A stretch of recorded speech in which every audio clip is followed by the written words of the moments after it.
Nous vous informons que ce programme est déconseillé aux moins de 10 ans. L'homme le plus riche du Texas est accusé de meurtre. Il est sorti, il lui a dit « Salut » et il a tiré. Il n'y avait aucune raison de croire à son innocence. Il croit pouvoir s'en tirer grâce à sa fortune. Ça ne m'a pas surpris qu'il se croie invincible. Son procès secoue tout l'État du Texas. Il était question d'argent, de trahison et de cupidité. Le public s'est vraiment régalé. Le multimillionnaire échappera-t-il à la prison pour meurtre?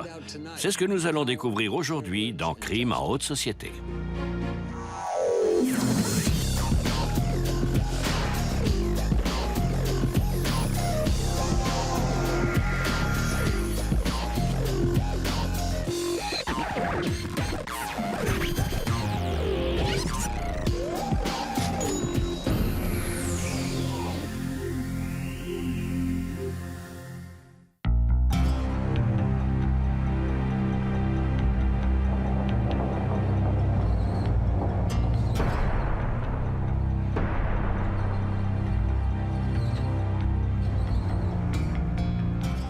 Le Texas, l'État du pétrole, des grandes fortunes et des magnats influents qui jouent selon leurs propres règles, sans rendre de compte à personne. Je crois qu'il y a une différence évidente entre les riches familles texanes du pétrole et les gens fortunés dans d'autres États. Ce sont des durs à cuire dans le milieu du pétrole. La famille la plus riche et la plus coriace du Texas porte le nom de Davis. Elle est composée de Ken Davis et de ses 3 fils. La famille Davis, qui vivait à Fort Worth, était à l'époque ce qui se rapprochait le plus de l'univers de la série Dallas. Ken Davis est très rigide et conservateur. Son deuxième fils, Thomas Cullen Davis, est différent. Même dans cet État connu pour ses fortunes et ses personnages ambitieux, Cullen Davis sort du lot. Quoi qu'il fasse, il le fait en grand. À la fin des années 60, il paie 6 millions de dollars, une somme colossale pour l'époque, pour faire construire la maison de ses rêves. Il organise les fêtes les plus somptueuses que Fort Worth ait jamais connues. Et quand Cullen a des ennuis, ils sont à la mesure de son ego. Par une chaude nuit d'août 1976, la police de Fort Worth reçoit un appel paniqué de la femme de Cullen Davis, Priscilla.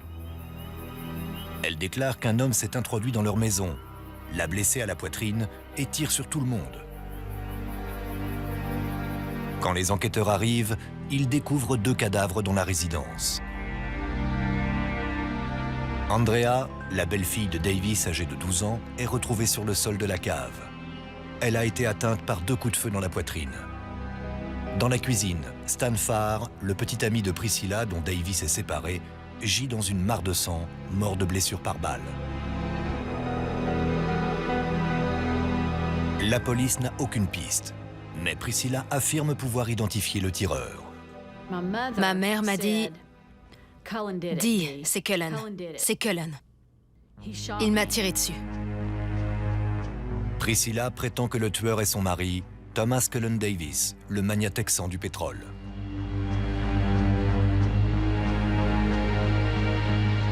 La police intercepte Davis à l'aéroport de Fort Worth alors qu'il embarque dans son jet privé.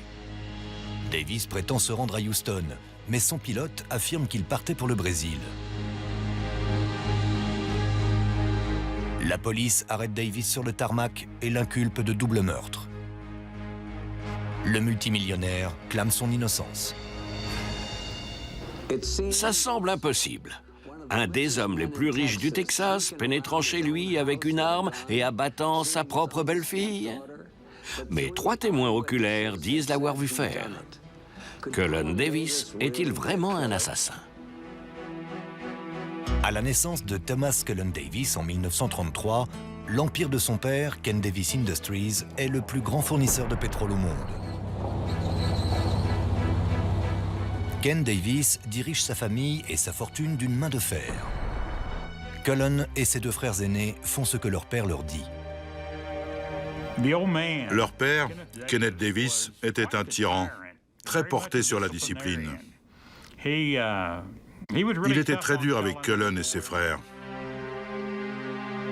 Le père de Cullen est adepte du travail rigoureux et d'un mode de vie modeste.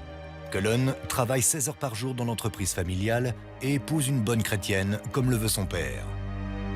Il conduit une voiture d'une valeur raisonnable et continue de vivre dans la maison de son père. Il semble être un fils tranquille et obéissant. Mais Cullen a un côté obscur. Il fantasme sur la façon de tuer sa femme au cas où il se lasserait de celle-ci. Cullen était un jeune homme gâté, riche, colérique et agressif.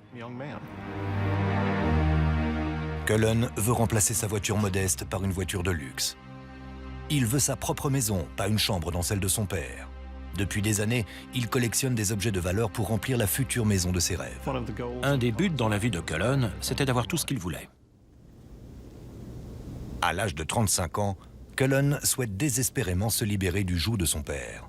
Lorsqu'il rencontre Priscilla Wilborn, il saute sur cette occasion.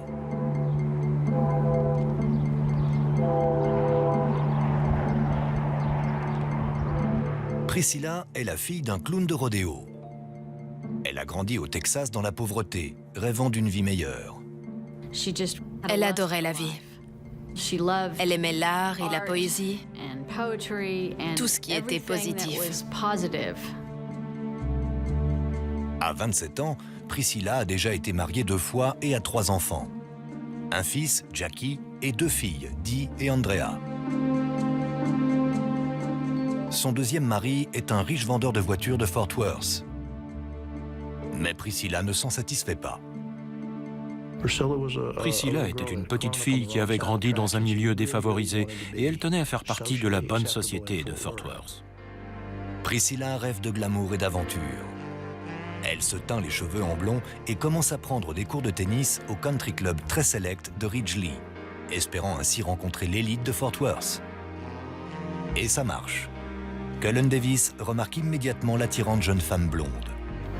Elle était très menue et avait une grande chevelure blonde. Parfois, elle portait des perruques. Elle ressemblait vraiment à une poupée. Davis s'éprend de Priscilla et tous deux se lancent alors dans une liaison adultère. Mais le jour du Nouvel An de 1968, le mari de Priscilla et une équipe de détectives privés surprennent les amants dans leur chambre d'hôtel de Dallas. 7 mois plus tard, Davis et Priscilla se marient. Le père de Cullen désapprouve le mariage de son fils avec une blonde extravertie, issue d'un milieu défavorisé. Mais finalement, Cullen n'aura jamais à s'en soucier. Son père meurt d'une crise cardiaque 5 heures avant le mariage. Cullen et ses frères héritent de son empire pétrolier.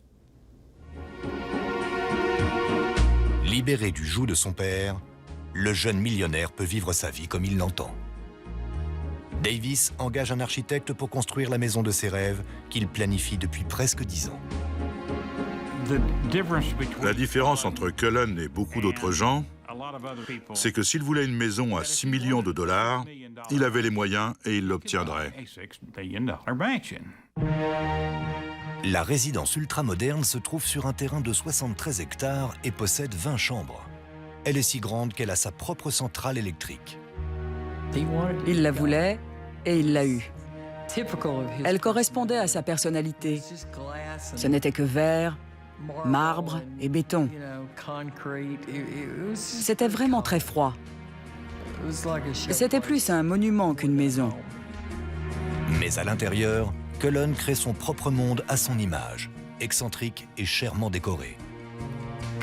Cullen a dépensé beaucoup d'argent pour décorer la maison. Il est même allé à New York dans une galerie d'art et a acheté toutes les œuvres. Ce que je préférais se trouvait dans leur chambre. Ils avaient un magnifique dessus de lit en renard, du renard gris. C'était du vrai luxe. Cette maison, c'était l'univers de Cullen. Parfois, il marchait dans la maison et il s'arrêtait uniquement pour l'admirer. La vie à la résidence se résume à une fête permanente. Les rumeurs vont bon train sur la drogue qu'on y consomme, et le sexe, parfois même sous forme d'orgie. Les Davis décadents deviennent des légendes dans la haute société de Fort Worth. Cullen va même jusqu'à organiser une projection privée du film pornographique Gorge Profonde pour ses partenaires de golf du très select Country Club de Fort Worth. Et Priscilla fait repeindre la loge privée de la famille Davis au Texas Stadium dans sa couleur préférée, le rose. C'était une femme très extravertie et indépendante. Et elle ne se laissait pas influencer par ce que pensait la société à son sujet. Cullen couvre Priscilla de son affection et de son argent. À la moindre occasion, Cullen lui offrait un nouveau bijou ou un nouveau manteau de fourrure. Elle avait une énorme penderie remplie à ras-bord de manteaux de fourrure. C'était incroyable. Elle l'adorait. Elle l'adorait vraiment. Cullen est le seul homme que ma mère ait aimé. Priscilla est dévouée à son mari et fait tout ce qu'il veut.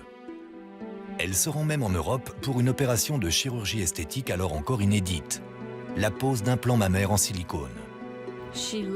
Elle aimait sa nouvelle vie. Elle tenait vraiment à intégrer le club des femmes et la bonne société de Fort Worth. Mais malgré son désir de faire partie de ce monde, je ne crois pas que les autres l'acceptaient. Les femmes importantes de Fort Worth sont très conservatrices. Priscilla se rend à des galas vêtue d'un pantalon de cuir, d'un décolleté provoquant et d'un collier en diamant portant les mots « riche » et « garce ».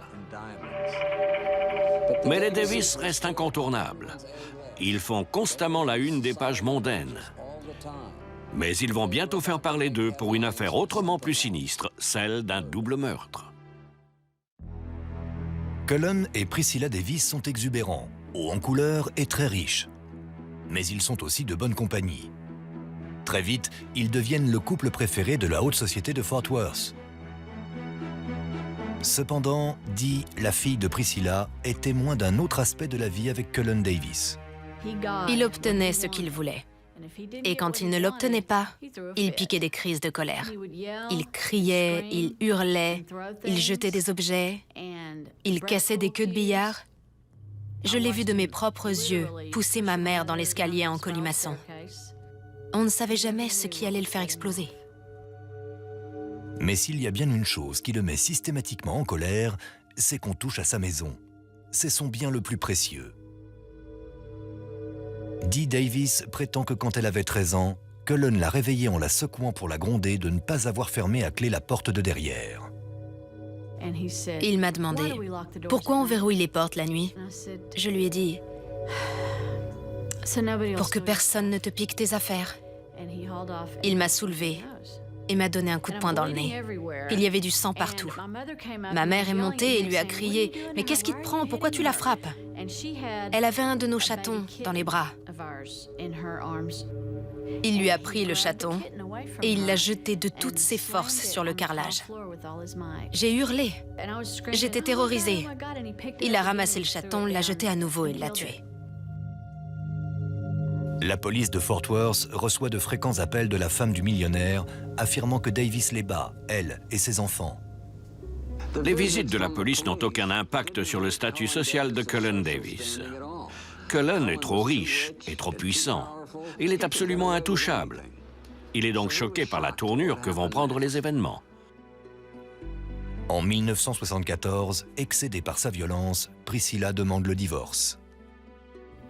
Je crois que ma mère était résolue à se reprendre en main et a décidé qu'elle n'avait plus besoin de lui. Priscilla se voit attribuer temporairement la possession de la résidence de 6 millions de dollars. Elle et ses enfants, Jackie, Dee et Andrea, vivent dans la maison que Cullen a construite.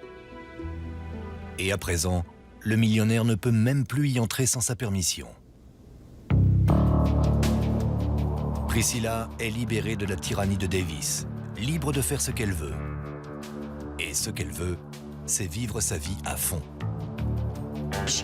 Elle fréquentait un cercle de gens peu recommandables, sur lesquels j'estime qu'elle n'avait aucun contrôle. C'était surtout des motards qui faisaient partie des milieux de la drogue. Davis commence très vite à fréquenter une secrétaire blonde, Karen Master, divorcée et mère de 2 enfants.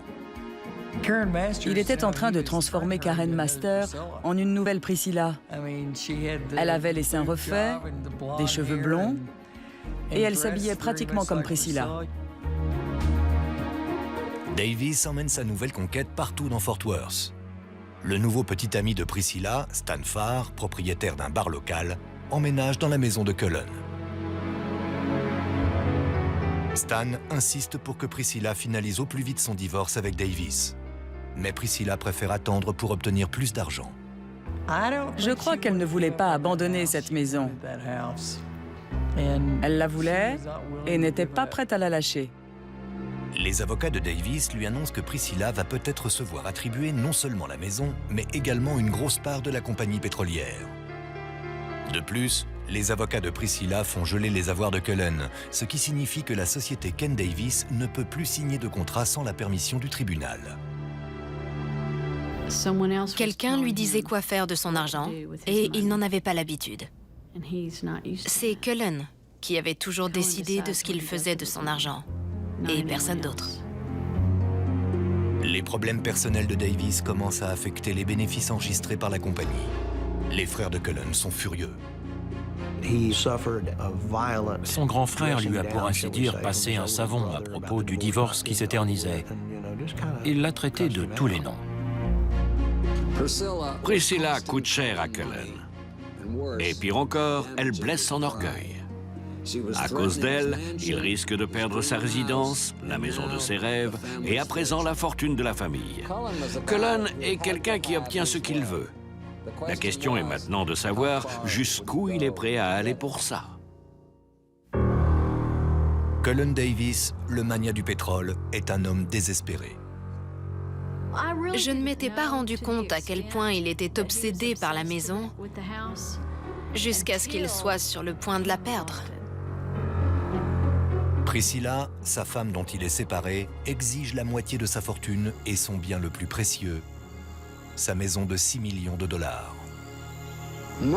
Personne ne se rend compte à quel point Cullen Davis est obsédé par sa maison. Et c'est compréhensible, vu qu'elle ressemble plus à un bâtiment municipal qu'à une maison. Mais il l'adore. En fait, à en croire Priscilla, il l'aime assez pour tuer. Le 2 août 1976, Priscilla Davis et Stan Farr, son concubin, rentrent d'un dîner et trouvent la maison ouverte. Priscilla se demande pourquoi Andrea, sa fille de 12 ans, n'a pas enclenché l'alarme avant d'aller se coucher. En entrant dans la maison, Priscilla aperçoit une empreinte de main sanglante sur la porte de la cave.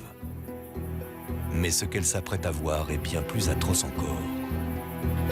En voyant le sang, elle a appelé Stan. Cullen est sorti de la buanderie avec une longue perruque de femme sur la tête. Il lui a dit « Salut » et il a tiré. Elle s'est effondrée et elle a commencé à crier à Stan. « Vite, je t'en supplie Stan, mets-toi à l'abri. Cullen m'a tiré dessus. Vite !» Le tireur ouvre le feu sur Stan.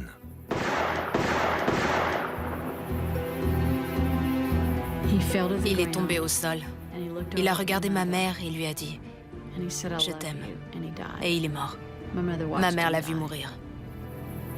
Priscilla tente de s'enfuir, mais l'homme armé se saisit d'elle. Ma mère a dit que Cullen l'avait attrapée sous les bras et la traînait. Elle lui disait « Je t'aime, je n'ai jamais aimé un autre homme. Je t'en supplie, discutons calmement. » Puis une deuxième voiture arrive dans l'allée. Deux amis, Bob Agavrel et sa fiancée Beverly Bass, sont là pour prendre un dernier verre. Ils ont entendu du vacarme dans le patio qui était entouré par un mur de pierre de 2 mètres de haut. Ils ont fait le tour et un homme en noir en est sorti. La lumière s'est allumée et à ce moment-là, Beverly l'a vu et a dit « Mais c'est Cullen !» L'homme tire. Et la balle vient se loger dans la colonne vertébrale de Boba. Il est paralysé. Beverly s'enfuit en courant. Pendant ce temps, ma mère a réussi à s'enfuir avec une blessure par balle à la poitrine et à rejoindre une maison voisine. Elle a crié « Au secours, je vous en supplie, aidez-moi !» On m'a tiré dessus. Cullen est en train de tirer sur tout le monde. La police découvre bien vite que Stan Farr n'est pas la seule victime ce soir-là. En arrivant dans la maison, les enquêteurs retrouvent le corps d'Andrea, la fille de Priscilla, âgée de 12 ans. Elle a été tuée dans la cave, d'une seule balle dans la poitrine, à bout portant. C'est horrible. C'est horrible de mourir comme ça à 12 ans. La police scelle la maison et boucle le quartier. Bien qu'ils ne retrouvent pas l'arme du crime, les enquêteurs pensent que les deux victimes ont été abattues avec la même arme. La police inculpe Thomas Cullen Davis de double assassinat et l'incarcère sans possibilité de libération sous caution. Priscilla a dit que c'était Cullen qui lui avait tiré dessus. Beverly Bass a dit avoir reconnu Cullen. Boba Gavrel également. Dès le départ, il n'y avait aucune raison de croire à son innocence. Le cas de Cullen semble impossible à défendre. Mais un avocat croit pouvoir y parvenir. Richard Haynes, un jeune ténor du barreau texan, se forge une réputation en défendant l'indéfendable et en faisant acquitter des clients que tout le monde croit coupables. Quelqu'un a écrit « Haynes est certes arrogant, mais c'est l'arrogance de l'excellence ». J'ai trouvé ça génial. Pour Haynes, surnommé le cheval de course, le cas de Cullen est un défi et l'opportunité de s'occuper d'une affaire hautement médiatique. Haynes est un personnage fascinant, aussi bien au tribunal qu'en dehors. Il a un visage très expressif, de grande qualité d'orateur et il est infatigable. Certains disaient qu'il pouvait interroger un arbre pendant 3 jours. Haynes convainc un juge de déplacer le procès de Davis à Amarillo, dans le nord du Texas. D'après lui, c'est un terrain neutre qui n'a pas été influencé par le retentissement de l'affaire. On y est allé en pensant que c'était une bonne chose et qu'une communauté plus rurale serait plus impartiale. J'ai trouvé que c'était une bonne idée. Mais il semble que Haynes ait embobiné le procureur. Davis a des associés d'affaires dans la région. Pendant que le millionnaire est incarcéré à la prison d'Amarillo, Haynes invite les amis de Davis dans de grands restaurants. Il joue au golf avec eux. Il se rend même à la messe dominicale avec leur famille. On a essayé de bien se comporter quand on était là-bas, parce que les dérapages, ça prenne vite. Si je m'étais mis à danser sur les tables, ça aurait forcément fini par se savoir. C'est inévitable. On ne peut pas faire ça, c'est dommageable pour le client. Très vite, la ville d'Amarillo choisit son camp dans l'affaire du millionnaire. On estime que Davis a été piégé par une femme vindicative qui en avait après son argent. Il était devenu une espèce de héros populaire, au même titre qu'un Jesse James en quelque sorte. Un hors-la-loi que le public semblait avoir envie de soutenir. Même si Davis risque la peine de mort à Amarillo, il est traité comme un souverain en visite officielle. Les gens avaient l'air de penser que les riches étaient différents des autres. Quand les jurés se retirent pour la pause déjeuner, Cullen ne mange pas dans sa cellule comme un prisonnier ordinaire. Il a droit à un traitement de faveur. Dans une salle de délibération vide, il déguste d'énormes steaks apportés par des serveurs en uniforme. Parmi les invités à sa table figurent plusieurs pom-pom girls de l'équipe des Cowboys de Dallas. C'était l'homme le plus riche à avoir jamais été jugé pour meurtre. Ils l'ont mis sur un piédestal. Ils étaient incapables de le voir comme un meurtrier de sang-froid. Chaque jour, des admirateurs de Davis attendent des heures uniquement pour se faire prendre en photo avec lui. Cullen avait des groupies, c'était incroyable. On aurait dit un chanteur populaire. Des femmes s'évanouissaient en le voyant. On lui apportait des biscuits et des bibles. Cullen Davis a le soutien d'Amarillo. Mais c'est à Haynes, son avocat, d'obtenir le soutien du jury, pour autant que ce soit possible. Cullen Davis encourt la peine de mort. Sa propre femme jure l'avoir vu tuer un homme. Mais l'avocat de Davis, Richard Haynes, qu'on surnomme le cheval de course, sait que l'exubérance et le mode de vie débridé de Priscilla peuvent être utilisés pour détruire sa crédibilité. Le procureur prévient Priscilla de ce qui va se passer. Le premier jour du procès, Priscilla arrive au tribunal avec une croix en or, un chemisier fermé jusque-là, et une longue jupe. Elle semble tout droit sortie de la petite maison dans la prairie. Mais ça ne prend pas. Tout le monde en sait trop sur Priscilla. Ils se sont bien moqués de cette soi-disant traînée qui essayait de changer sa personnalité au dernier moment. Haynes accuse Priscilla d'être une toxicomane, accro à un analgésique. Priscilla nie avoir jamais utilisé ce médicament, mais Haynes produit un document prouvant qu'elle en a acheté. Il la dépeint comme une menteuse et une droguée. Haynes a fait son procès à elle, au lieu de faire celui de Cullen Davis. Haynes appelle ensuite à la barre plusieurs personnes qui témoignent que Priscilla prend également de la cocaïne et de l'héroïne et qu'elle organise chez elle des orgies où elle accueille des ribambelles de trafiquants de drogue, de motards et d'échangistes. Priscilla nie tout en bloc. Le public s'est vraiment régalé. Il y avait l'argent, la trahison, la cupidité, la jalousie. Ils ont même réussi à y ajouter de la drogue et du sexe. Tout ça parce que la meilleure défense, c'est l'attaque. On a objecté encore et encore, mais une fois que les propos avaient été prononcés, c'était comme jeter un putois dans le box des jurés et leur demander de ne rien sentir. La défense a fait un travail remarquable. Un ou deux jurés étaient probablement prêts à sauter de leur box pour la pendre en plein tribunal. Ma mère a déclaré « Je n'ai jamais prétendu être une sainte. Malgré ça, je n'ai jamais tué personne. Ce que je fais ou ne fais pas ne change rien au fait que ma fille de 12 ans a été tuée. »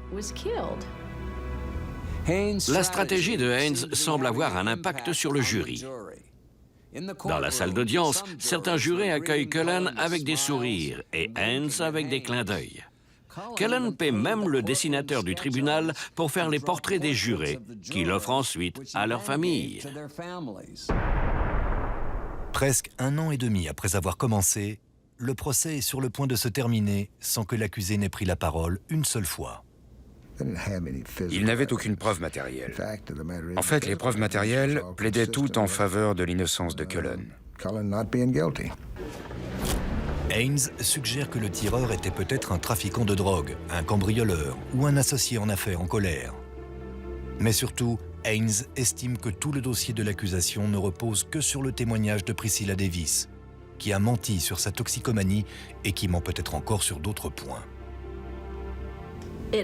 Ça l'a profondément affectée de se faire traiter comme ça.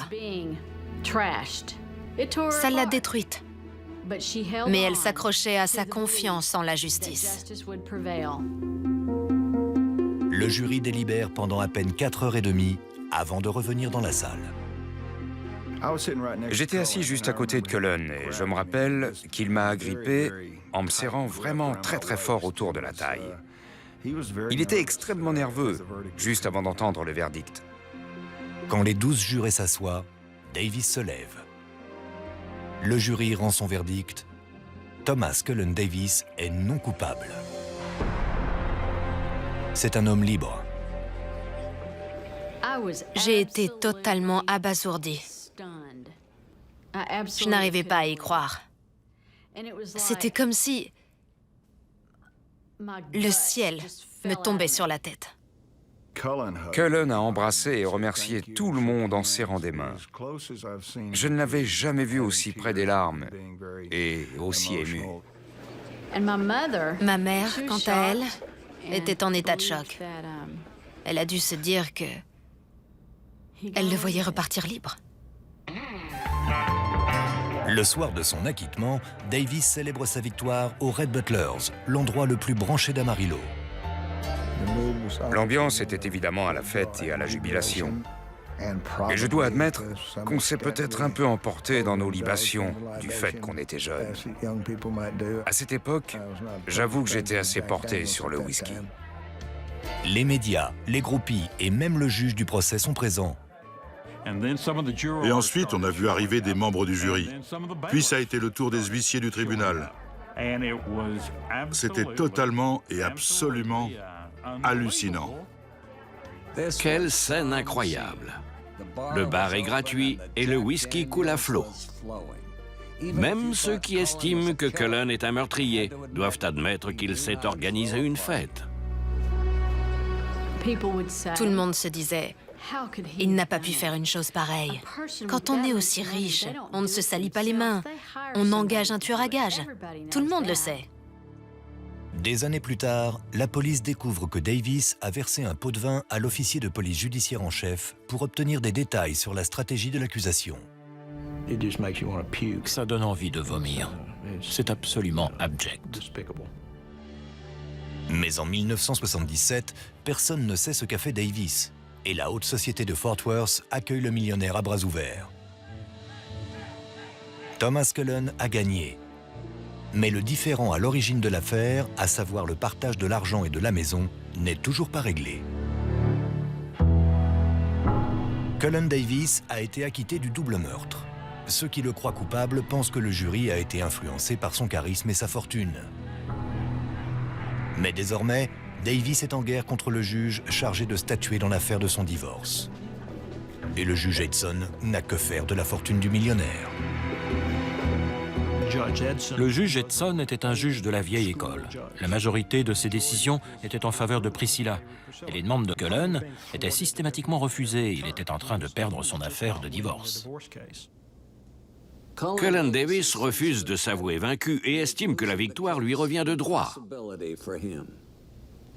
Comme il ne parvient pas à gagner au tribunal, il a besoin d'une nouvelle stratégie. D'après David McCrory, Davis trouve effectivement une nouvelle stratégie, le meurtre.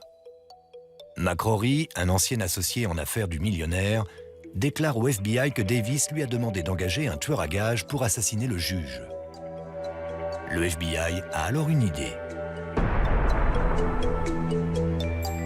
Le 20 août 1978, Davis se rend au volant de sa voiture dans un restaurant de Fort Worth. Il est là pour rencontrer David McCrory. Des agents du FBI garés dehors enregistrent en secret la conversation.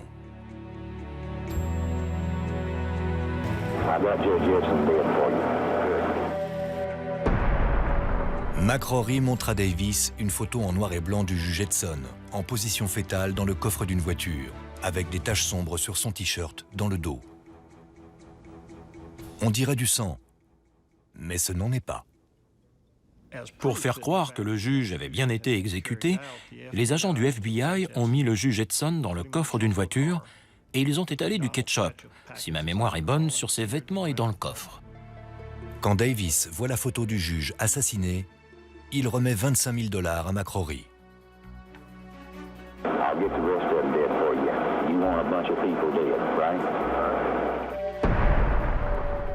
Les agents du FBI qui enregistrent la conversation n'en reviennent pas.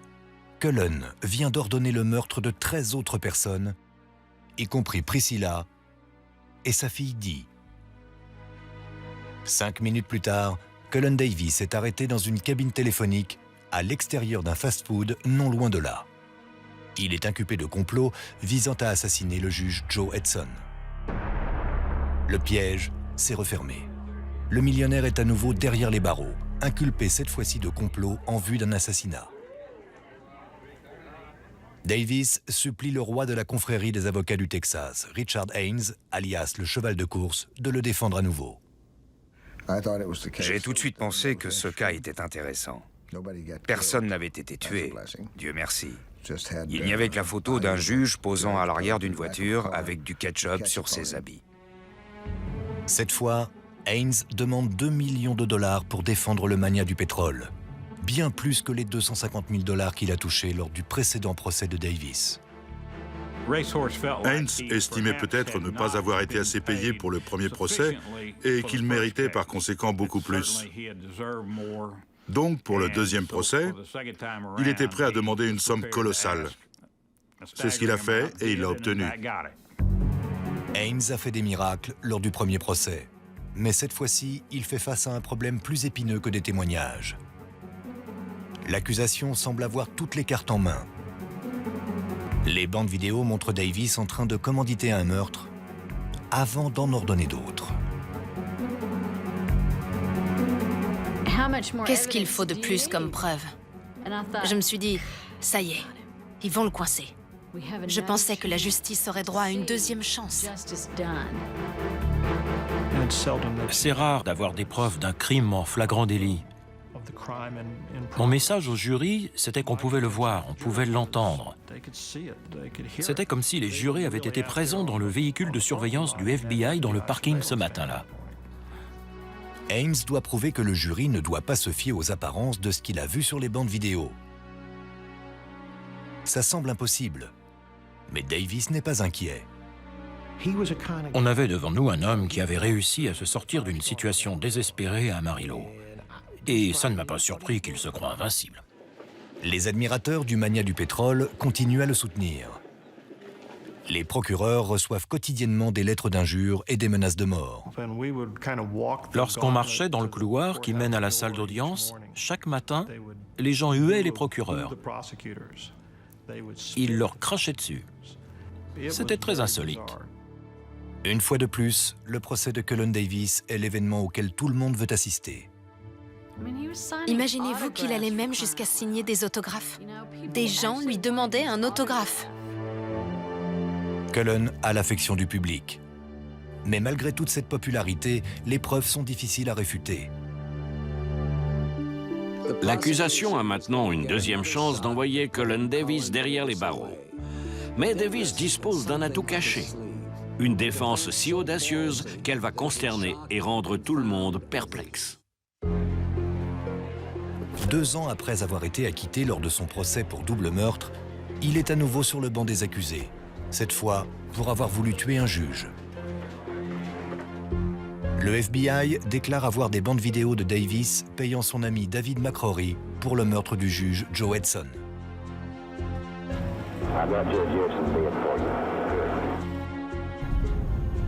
Durant son premier procès, Davis n'a pas dit un mot. Mais cette fois, il témoigne. En octobre 1979, il donne sa version à la barre de ce qui s'est passé lors de sa rencontre avec David McCrory. Pour résumer, ce que Cullen prétendait, c'est qu'il pensait en fait agir en tant qu'agent double. Davis affirme que c'est lui qui travaille avec le FBI et qu'il essayait simplement de coincer David McCrory. Ce qu'a dit Cullen, c'est qu'il avait été contacté par le FBI et qu'on lui avait dit de donner le change à David McCrory parce que le FBI enquêtait en fait sur McCrory et sur un groupe de personnes qui essayaient d'extorquer de l'argent ou de nuire à Cullen. C'en était presque risible. Le FBI dément avoir un quelconque rapport avec Davis. L'accusation pense avoir un dossier en béton. Elle dispose de preuves matérielles, des bandes vidéo de Davis en train de commanditer un meurtre. On était très inquiets. On n'était pas du tout convaincus d'obtenir l'acquittement.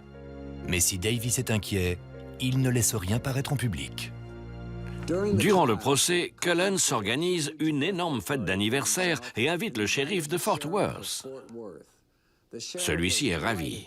Il arrive avec l'ancien uniforme de prisonnier de Davis et une scie à métaux. Puis il offre à Davis la clé de la prison du comté. Que peut-on bien offrir à quelqu'un qui a déjà tout? J'étais dégoûté. Le grand responsable des forces de l'ordre du comté de Tarrant faisait de la lèche à un tueur d'enfants. Il faut 2 jours et demi au jury pour décider du sort de Cullen. Le 9 novembre 1979, il est prêt à rendre son verdict. Je me rappelle être allé voir Haynes et lui avoir demandé « Qu'est-ce que tu en penses ?» Il m'a dit « Notre bateau vient de couler. C'est la première fois que j'ai vu Cullen aussi nerveux. » Un silence de mort pèse sur la salle d'audience quand le président du jury annonce le verdict. Cullen Davis, l'homme le plus riche jamais jugé pour meurtre, est déclaré non coupable une fois de plus. Bien entendu, on était tous abasourdis. Même la défense n'en revenait pas. Cullen ressemblait à quelqu'un qui venait de survivre au crash d'un avion. Il avait presque l'air sous le choc. Il tremblait de partout. Il était physiquement affecté. Forcément, la salle d'audience a explosé. Le juge a marmonné un juron et a quitté la salle précipitamment. C'était incroyable. Justice n'a pas été rendue. Il avait simplement l'argent et le pouvoir nécessaires pour lui échapper. Quand on place 250 millions de dollars et la Charte des droits et libertés dans la balance de la justice, elle va pencher en faveur de l'accusé. Et on ne peut pas lui en vouloir d'en avoir profité. C'est ce qu'il a fait. Cullen Davis a eu beaucoup de chance devant les tribunaux texans, et ce n'est pas fini. Le juge Edson se retire de son affaire de divorce, et le nouveau juge tranche en faveur de Davis. Le millionnaire récupère sa maison de rêve et tout ce qu'elle contient. Priscilla reçoit à peine 3,5 millions de dollars au lieu des 100 millions que demandait son avocat. Elle voulait en finir une fois pour toutes. Sinon, elle aurait refusé cet arrangement ridiculement défavorable. Le fait de perdre sa fille et d'affronter toutes ces épreuves lui a ouvert les yeux sur ce qui comptait vraiment pour elle. C'est une décision difficile à accepter pour Priscilla. En dépit de la décision du juge, elle garde 50 objets de la maison allant du robot de cuisine au-dessus de lit en renard. Elle laisse également un petit cadeau à son ex-mari, un tas de déjections du chat et du chien. Priscilla et ses amis restent convaincus que Davis est un meurtrier. Il est coupable. Je n'ai absolument aucun doute là-dessus. Ça a tourmenté Priscilla jusqu'au jour de sa mort. En 2001, Priscilla meurt d'un cancer du sein à l'âge de 59 ans. Bien que Davis ait été accusé d'avoir tué pour garder sa fortune, au final, il ne lui reste plus rien. Suite à la chute des cours du pétrole dans les années 80, Davis fait faillite et se voit forcé de vendre sa maison. Peu après son acquittement pour tentative de meurtre, Cullen Davis affirme avoir découvert Dieu et rejoint une église évangélique. Aujourd'hui, il est missionnaire et prêche partout dans le monde. Les enfants de Stan Farr, le petit ami de Priscilla, poursuivent Davis pour la mort de leur père. Le cas se règle en dehors des tribunaux et Davis accepte de leur verser 250 000 dollars. Dee Davis pense aujourd'hui encore que Cullen est coupable du meurtre de sa sœur. Il a peut-être trouvé Jésus, mais il n'en reste pas moins le meurtrier de ma sœur. Et il s'en est tiré blanc comme neige. La maison, symbole du pouvoir et de l'influence de Cullen, a bien changé depuis toute cette affaire.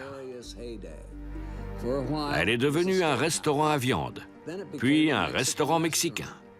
Aujourd'hui, comble de l'ironie, c'est une église. C'était Dominique Dunn. Merci de nous avoir suivis.